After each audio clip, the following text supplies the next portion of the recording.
Hey guys, this is CNC Freak, and what I thought I'd do is a video response to Woodlin37 15 systems, 15 games, your favorite. Um, I originally saw this on Crow's channel, a guy I follow. There'll be both a link down below for both their channels. So I thought I'd do a video response to both of their videos that they put up. I'm only going to do cartridge-based games, and I'm thinking about making this kind of a continuing little video that I do from time to time, picking 15 systems, doing 15 of my favorite games for those systems. So let's get started. We're going to go way back in history, and we're going to start with some of the first consoles that were put out back in the late 70s and early 80s, all the way up to the Game Boy Advance. So my first game will be for the Bally Astrocade. There's a game that I really like, maybe better than this one, but I don't own it, so I'm not going to include it. I'm going to only say games that I have in my collection or had in my collection will be included in this. And that is The Incredible Wizard. This is a port of Wizard of War, and it is an absolutely great game. I absolutely love playing this game. Next is the Intellivision, and that is Tower of Doom. This is a kind of a dungeon crawler RPG, early RPG for the Intellivision system. I just recently picked this cartridge up, so I'm able to include it because I played it in the game arcade on the Xbox. That's where I really fell in love with this game, and I had to pick up a cartridge so I could put it in my collection. It's a really cool game. If you like kind of dungeon crawl RPGs, you should check it out.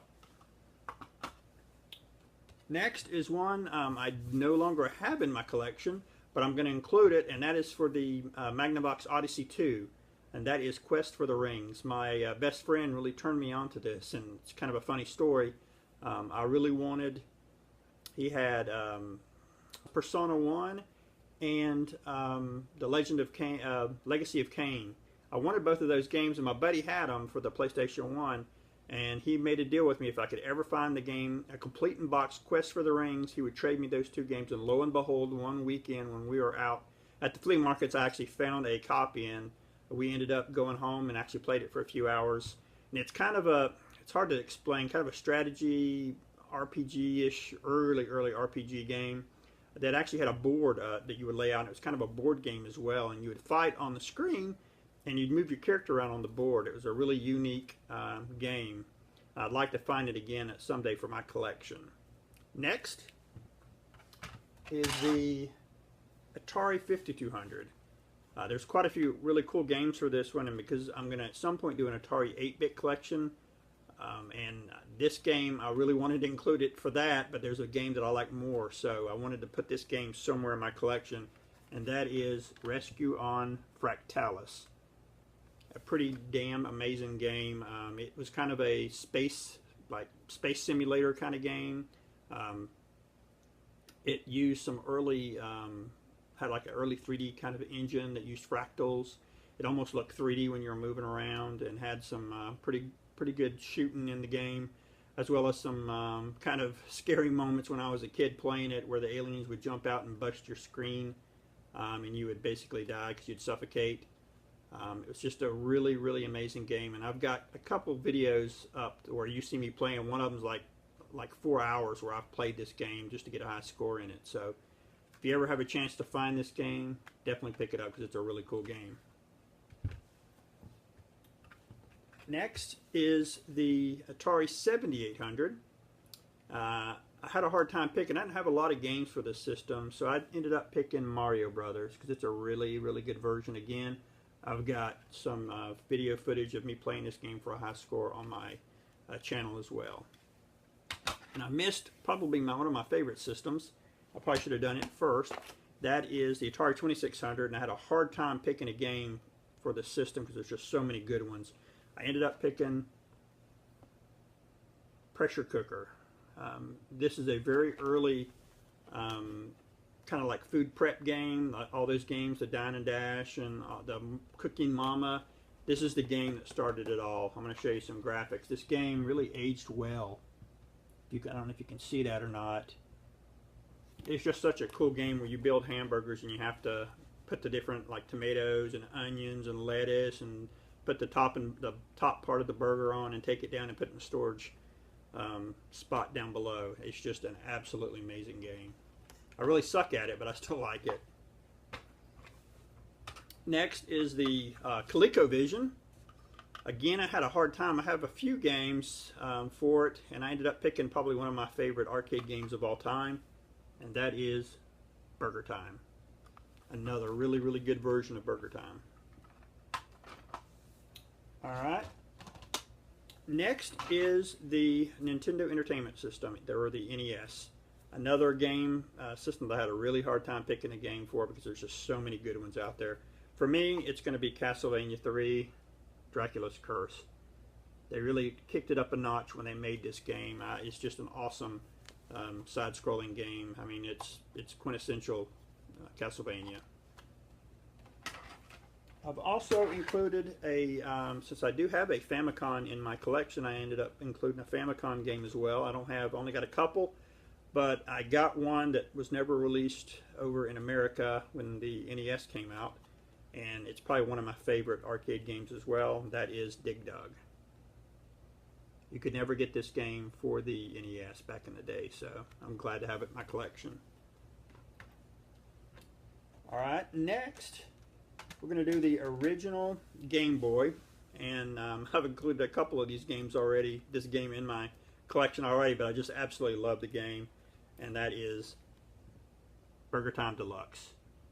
This isn't just your normal Burger Time game. There's just so many different levels, and you actually see, you progress through the levels. It's just an amazing, amazing game.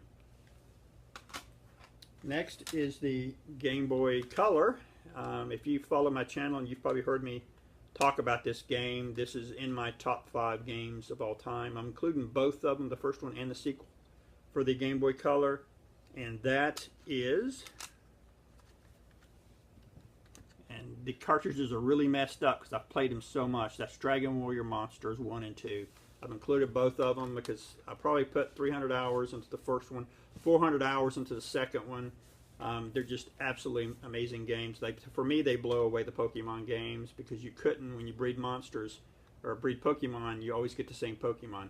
This, you get a brand new creature most of the time when you breed them. So I just always loved that, and the simplicity of the game where you moved around trying to collect the monsters, and how involved it was to create these creatures. Hundreds and hundreds of different monsters you could collect in the game. So I absolutely love these games. Next, we'll do the Game Boy Advance. I just mentioned the other game when I was talking about Dragon Warrior Monsters. That is Pokemon Leaf Green, and I'm going to include Fire Red as well. I've spent hundreds of hours in this series here, just because basically this is the games where I basically collected as many Pokemon as I could, and I used these games to transfer them into my DS games. So I've spent hundreds of hours in these games, and they're really, really, really good versions of Pokemon. Alright. Next is the Super Nintendo. Again, I had a hard time picking one, but I picked up probably my favorite RPG for the Super Nintendo. That is Chrono Trigger. In my opinion, one of the best games of all time as well. Someday I am going to go back. I've gotten to the very end of the game and lost my save years and years ago. I am going to go back someday and beat this game because it's just such a fabulous game. And the last two games are for Sega systems. First is the Sega Master System. I had to pick Phantasy Star. Just the graphics, in my opinion, kind of blow away the regular Nintendo. The problem with the Sega Master System is it just was never supported by a third party, so you just didn't get a lot of good games, whereas with the Nintendo, you just got tons and tons and tons of games. But this is a really, really great RPG, if you like RPGs. And finally, for my 15th system, I'm going to do the Sega Genesis. That is Golden Axe 2. I absolutely love the Golden Axe series. I played the absolute hell out of the original Golden Axe. I couldn't find it in my collection, or I would have shown that. I know it's somewhere in my room, possibly. I'm not sure what happened. If not, I'll end up picking it up again. But both the Golden Axe 1 and 2 are just absolutely great hack and slash games if you love that kind of game.